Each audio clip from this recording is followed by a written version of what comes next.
Hello friends, केम शो। I hope you are enjoying Friday और वीकेंड की शुरुआत ऑलमोस्ट हो चुकी है यहाँ पे।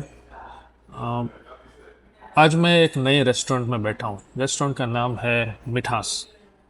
जहाँ पे मैं रहता हूँ वहाँ पे हर 2 महीने में एक नया इंडियन रेस्टोरेंट खुलता है। और इंडियन रेस्टोरेंट में 90% जो क्लाइंट्स होते हैं वो इंडियन ही होते हैं। 10 to 15% नॉन इंडियन लोग होते हैं।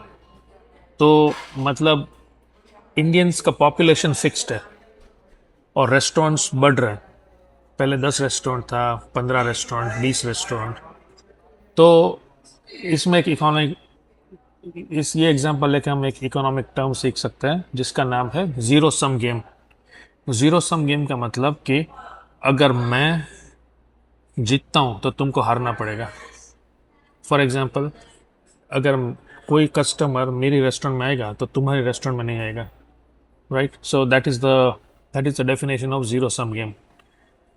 तो जैसे इंडियन पॉपुलेशन फिक्स्ड है या धीरे धीरे बढ़ रहा है, लेकिन रेस्टोरेंट्स फास्ट बढ़ रही हैं। तो कोई ना कोई तो पैसे लूज़ कर रहा है और ज़्यादातर लोग आईटी में जॉब करते हैं। थोड़ा आईटी में पैसा बनाया फिर रेस्टोरेंट खोलते हैं। तो मैं जोकिंगली बोलता हूँ, आईटी की कमाई रेस्टोरेंट में गंवाई।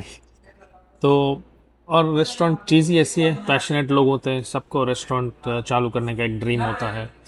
It's a very tough business. और मैंने यहाँ पे नोटिस किया है कि दो तरीके के रेस्टोरेंट ओनर्स हैं। एक जिनका चेन है। सो यहाँ पे मिठास करके रेस्टोरेंट खुला है। It's a big chain. New Jersey में भी मिठास में मैं जाता था, अभी यहाँ पे भी मिठास आ गया है। और ऑनेस्ट करके है जिसके 50 रेस्टोरेंट ऑलरेडी है। तो यहाँ पे खोला तो उनको ऑलरेडी नो, उनका मेन्यू फिक्स्ड है। They know the manufacturing process, they know कहाँ पे गलती, उन्होंने जितनी भी गलती करनी थी वो पिछले 20-30 साल में कर लिया है। तो उनके लिए नया रेस्टोरेंट खोलना इज़ लाइक मैकडोनल्ड्स जब नया रेस्टोरेंट खोलता है। और उनके पास मिलियंस ऑफ डॉलर्स भी है, तो अगर 1-2 साल तक रेस्टोरेंट ने पैसा नहीं कमाए तो उनको कोई फ़र्क नहीं पड़ता। दूसरे पकड़ के रेस्टोरेंट ओनर है ना, वो पहली बार लाइफ में रेस्टोरेंट खोलते हैं। पूरी ज़िंदगी मैंने आईटी में पैसा कमाया और मुझे रेस्टोरेंट खोलना है। वो दूसरे प्रकार के लोग हैं। उनको कुछ पता नहीं है रेस्टोरेंट के बिजनेस के बारे में, सब कुछ नया सीखते हैं। Every experience is a new experience. और ऐसी हालत में ये जो नए restaurant first time restaurant owners हैं उनका मुकाबला ये चेन वालों के साथ होता है। तो आप अंदाज़ा लगाइए कौन जीतेगा।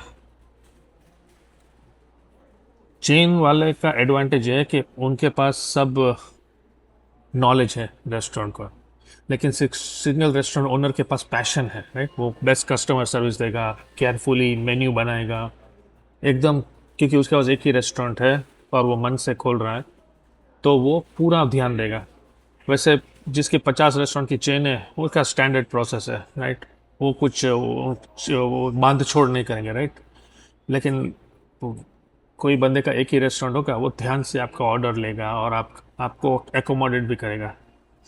लेकिन सो फार मैं देख रहा हूँ पिछले 6 महीने में 2 रेस्टोरेंट ऑलरेडी बंद हो चुके हैं और दोनों वो लोगों ने चालू की थी जिनको कोई एक्सपीरियंस नहीं था। एक्चुअली 3 बंद हो चुकी है।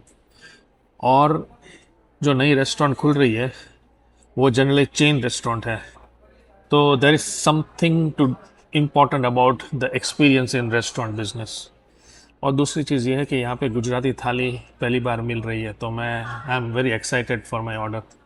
ओ भाई साहब, गुजराती थाली आ गई है। यहाँ पे है, दाल दिख रही है, चावल है, अचार है, सब्जी, चने की सब्जी है, रायता है, आलू की सब्जी है, ढोकला है और कचुम्बर है, पापड़ है और रोटी है, चपाती है और मसाला छाछ है। तो ये गुजराती थाली की कीमत है $18। मतलब इंडिया के करीब करीब 1800 रुपये, 2000 रुपये पकड़ लो टैक्स के साथ। और लिमिटेड थाली है, अभी मैं खाऊंगा। यहाँ पे 3-4 रेस्टोरेंट है जहाँ पे साउथ इंडियन थाली मिलती है। तो ये पहली रेस्टोरेंट है ऑनेस्ट, सॉरी ऑनेस्ट नहीं, मिठास, जो गुजराती थाली दे रही है। And I am very excited to see how it tastes. और ऑब्वियसली इंडिया जैसे तो टेस्टी नहीं होगी, but when you have lemons make lemonade.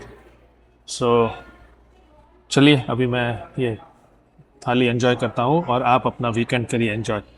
Thanks for watching guys.